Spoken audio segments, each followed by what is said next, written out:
and Oral had the greatest season ever. That's why he should be a Hall of Famer, and he's going to join us now on the Travis and DeMarco Show. Absolutely. Thank you, Chris. How you feeling, Oral?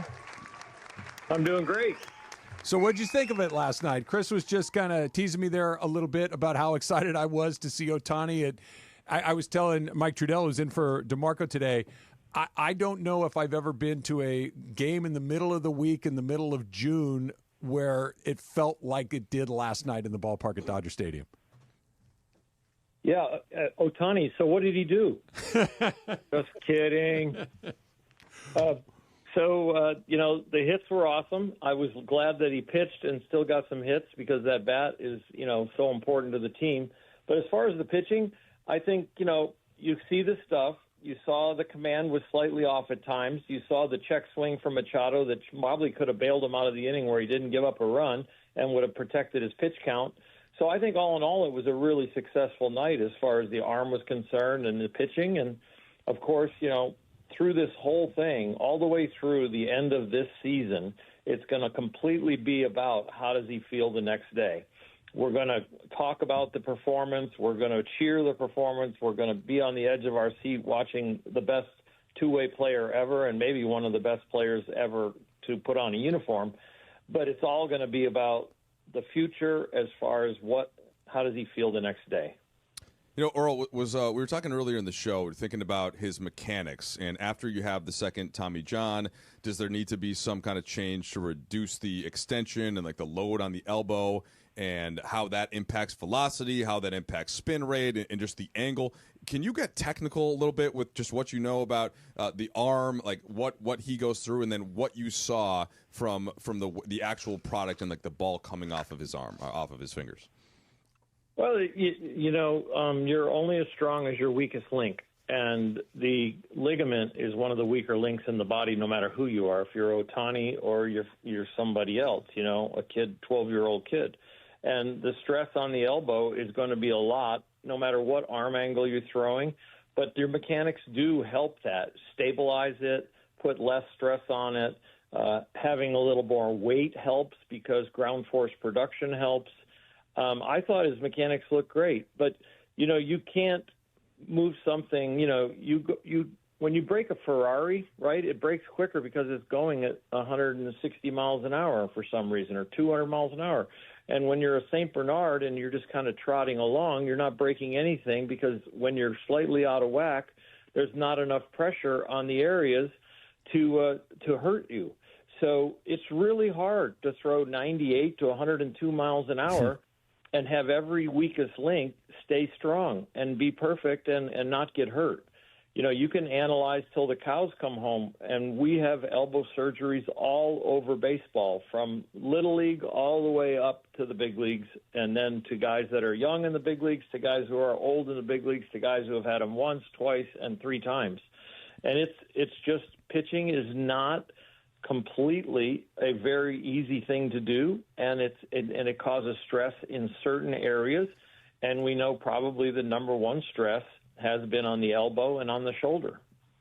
Oral Hershiser joining us here. We're talking about Shohei Ohtani's Dodger debut on the mound yesterday. And Oral, even somebody that's pitched as much as Ohtani has and pitched at a really high level the way that he has, and obviously he can strike guys out, Is that kind of the last thing to come back when you're coming back from a long layoff? It's the first time he'd pitch in 663 days. That ability to finish hitters off, because we saw him I think he got to a full count in 5 of the 6 guys that he faced. But, Machado, the check swing, but he wasn't able to punch a guy out. Is that just a little bit of rust that will eventually go away and he'll look like Ohtani all over again when it comes to finishing? Yeah, I mean, that's your analyzing result instead of execution, right? Yeah. So the execution is my execution fine enough to look like a strike, end up a ball, and get a chase? Is my execution great enough to have the ball either go at a certain velocity in a perfect location in the strike zone to strike a guy out looking, or is it good enough stuff to have good movement and velocity in the strike zone, get a swing and a miss? So, no, it's all about execution. Yeah, is it different when you first come back? Oh, it's way different. And he's held to such high standards. Like, he's supposed to walk on water the first day he goes out there.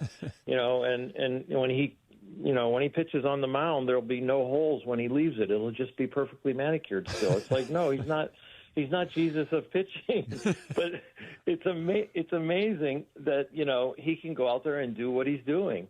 And this is a long-term calculation to make sure that he's available in the most important innings of the year, which are probably going to be in September and October. And so this whole schedule, as far as could he have pitched sooner? Oh, I think he could have pitched last year. But his bat is so valuable. And when we were talking about stresses, like Mike asked me to get technical, the stress of pitching and the stress of hitting and the stress of practicing pitching and the stress of practicing hitting and the stress of working out as a pitcher with those movements and working out as a hitter for those movements, he's compounding the equation as far as the risk. And so then we know that when healthy, he is an MVP hitter, DH, and probably could play the field in a most amazing place. You know, he's got the right fielder's arm. He's got the height for and eye-hand coordination and glove work for a first baseman. He probably could play third. He probably could play short like Cal Ripken. He could probably play any position, except you wouldn't want to put him behind the plate and add to the risk. So it's the bar's so high for him that we expect him to go out there and just immediately be amazing. But this is all about the calculation. Because he is so good and can impact a possible world championship, it has to be calculated to the point to put him in the most important innings and the most important at-bats and be healthy. You know, I was feeling a little bit for him as you were describing all the stuff that he has to do, just thinking not as much time for ping pong or, you know, like watching shows or just kind of hanging out. What he's doing, he's breaking down everything. I do want to ask you one more question about pitching, though, Earl. Just thinking about in your day, right, a lot of starters, especially a great one like you, or you're thinking of a Greg Maddux, who are going, you know, expecting to go 7 to 9 innings a game.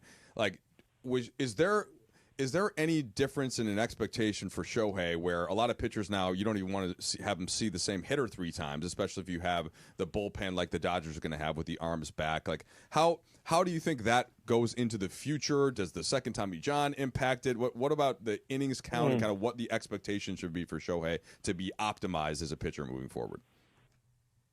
Yeah, I think there's some abstract numbers out there as far as how many innings, how many pitches. But again, it's going to come back to how does he feel? Because if he comes out of an outing, let's say he gets up to, let's say, 3 innings and 60 pitches for some reason, and he comes out of it and he's just okay, and he's got a little tenderness, and it's normal pitcher tenderness, but you want him to be DH because it's a big series. Now you're making a calculation according to the bat and the body and the pitch count, and then you're getting through that, which is the next few at-bats and the next few days as a DH. If it's 3 days, 5 days with an off day, you know, you're getting through the workouts, you're getting through the chiropractics to make sure he's balanced, you're getting through the massage therapy, you're getting through all the different things, the cardio, and at every point you're evaluating. Back in my day, we evaluated everything. It was being charted. It is charted and evaluated at a much higher level now, but it is a constant maintenance, constant how do you feel, constant this is what. But the conclusion or the thing that has changed from my generation to this generation is the configuration of the roster and the configuration of what you're expected to do according to game theory. And game theory is the starting pitcher is probably worse than the worst pitcher on your team 3rd time around the order. The starting pitcher then is called on to train for 5 or 6 innings, because that's approximately when the third guys are going to come around. And so now the roster's been expanded to 13 pitchers. In my day, it was 10. You've got 3 extra guys to cover those innings. Those guys are not responsible for 2 to 4 innings or 3 to 5 times a week to be out there. They're responsible for 1 inning or a few batters, and then the inning changes and they don't have to go back out there for the 3rd batter. So the whole equation of what you're called on to do and then what you train to do is completely different. And it's all about game theory and roster configuration and how the game is played. And so Shohei and the other pitchers, but Shohei in particular, is being called on to do these things, and they are monitoring it as we go. But the top end is going to be 5 or 6 innings. And it might not be for him because of coming back from a second Tommy John, because of a late start, because you want him to stay healthy all through the whole year, and because he's a DH MVP that you won a world championship with. Oral Hershiser joining us here. Mike Trudell is in for DeMarco today. Oral, I sat with some of your teammates from Legends Attic last night, Eddie, Christian, and some guys. You guys are headed to New York for FanFest. They were telling me a little bit. Are you going on the trip as well? I am going on the trip. Yeah, we leave. The crew goes out a day early for me to set up because this is like the largest, memorabilia convention in the world, and we have a very close relationship with Fanatics, and then we have a great relationship with Topps, and our store out there in Claremont, Legends Attic is a place where people come, and you've been there so many times, and they come and they say, well, how can you not charge an appearance fee or a fee to come in? And we're like, no, this is about the fans and our relationship with the fans. And if you end up buying something, that's great. If you end up just enjoying all the displays and memorabilia that we have and stuff, museum stuff of my stuff, then enjoy that and go home and tell your friends. And so we're headed to New York, and we've got like 3 major booths, and Dave Hobrick, our artist, is being on display. He's actually going to be doing live art. We're going to unveil the Art of the Signature, which is a new few different products that we have, where Dave will do a painting, and we'll cover it, and then we'll have the athlete throw their particular ball with painted balls, painted footballs or baseballs or basketballs at the painting, and now that the athlete is actually part of the painting and doing the art. We also have these items called bricks, which are unbelievable great portraits on a large frame brick, but I'm talking a brick is probably I should know the right measurements, but 3 by 1 almost, 3 foot by 1, high and 30 inches wide. And the only reason I know that is because we scolded one of our employees yesterday about memorizing the size of our bricks. So I didn't even know the answer, and I'm an owner. So what do you think you'll get for the brick with my signature and face on it? How much does that go for at Fanatics Fest? It's going to be higher without the face, but the signature. No, they're pretty cool. I did the demo or the first one, and the idea came from when I went to scout Shohei in Japan.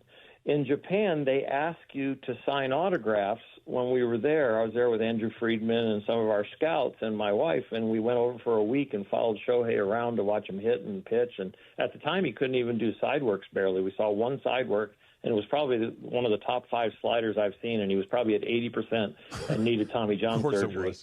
But so they ask you to sign these pieces of large pieces of cardboard. They're about 12 by 12. They're rimmed with like a gold film on the outside, and they're like a painter's canvas. And in their broken English, as they're asking me to sign an autograph, they're saying, sign big, sign big. And so I would sign really big across this whole 12 by 12 card, and that's how they collected autographs. And so I came back and talked to Dave Hobrick, our artist, and told him about this, and he started daydreaming and talking about this, and he goes, I got it. And so he comes back with this thing of my portrait on the side, and then in that 10 by 30 piece of canvas, it's a beautiful autograph. So the autograph is a good 6 to 8 inches high, and it's done by me, and it's done by all the athletes, and it's done in a way that it's probably about 18 inches long, and the portrait is 10 inches high of you, and it's probably about 8 inches wide. And it's a really cool item. I mean, we're going to do we have the originals, of course, that the artists and that Dave does, and then the athlete signs, but then we also have prints. So, not everybody can afford an original, and the originals are going to go from, let's say, anywhere from $700 to $5,000, depending on the unbelievable athletes we have. But the prints are going to be affordable for everybody, and they're so cool. So I'm not even going to have originals in my house because I would rather sell them to somebody that's going to enjoy them. And I know that the originals are in somebody's house where they really are enjoying it. I'll have a print, but I don't hang stuff up of myself in my house. I would rather hang stuff up of Gibby or Soch or Travis, other guys. Travis, of course. Morales definitely and has once stuff I get to know hanging. Mike, I'll get one of Mike for sure. No, it's fine. Yeah, well, Morales has plenty of Oral Hershiser stuff from back in the day up in his house. Still, we got to get it. We got to get him a fat head. Yeah, That's that's old school. Like, this is kind of like hey, don't be bringing up competing products. No, this Let's is the go. more artistic, elevated version of that. Oral, thanks for coming on. I got one more quick one for you before I let you go. Yeah, and what makes Shohei is that he does both things, and he does them both at a high level. We saw what him fully committed to a season of offense would look like. It was 50-50. It was an MVP. What would a season fully committed to pitching look like? Assuming full health, assuming him sharp, what does that look like? Well, so we've downgraded the value of a W, right? A win. Not when the team wins, but the contribution to a win is more important than getting the W next to your name. But I think he would go deep into games and have an opportunity to win 20 games. Not that winning 20 games is the ultimate to say you had an amazing season. Nowadays, 15 wins, 13 wins can be an amazing season because of all your peripherals of how you helped your team win. And maybe your offense just didn't get the runs early enough, and the Dodgers are the best comeback team in all of baseball. So a lot of the wins come from the seventh inning on, and even the sixth inning on.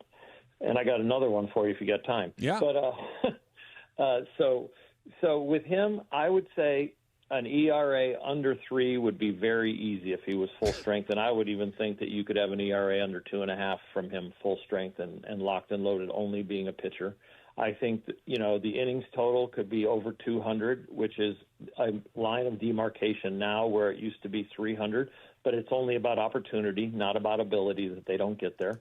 And I think that, over a strikeout an inning for sure, and a walk rate, because his mechanics are going to be as meticulous as Yamamoto's and some others, like a Greg Maddux, I think the walk rate would be, his strikeout to walk rate would be somewhere in the 5-1 to 6-1 possibly. And he would dominate. He would completely dominate. And, the only thing you'd worry about is, how do you feel tomorrow? Right. How do you feel tomorrow, big guy? Yeah, because, it's Roger Clemens. It's a power pitcher with an unbelievable breaking ball that has pristine mechanics and would have unbelievable location. Right. But the one thing going into the night, my second thing that popped in my head, because we're talking about workload and pitchers, is that when the Dodger bullpen, which is a bullpen game tonight, when the Dodger bullpen pitches less than 4 innings, their ERA is over 4.5. When their bullpen pitches more than 4 innings, their ERA is just over 3.5.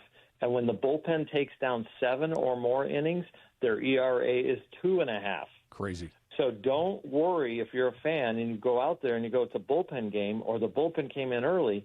They perform better when they come in earlier and take down more innings. And the reason is then the deployment is better to the better pitchers. And the deployment is at a rate of we must be winning.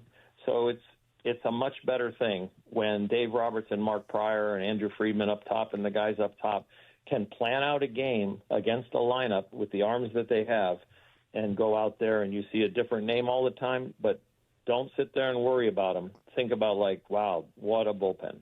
We got a glimpse of it for the first time in a Dodger uniform last night. Shohei Ohtani on the mound. Oral Hershiser is headed to New York for Fanatics Fest. Oral, always great to catch up with you. Thanks so much.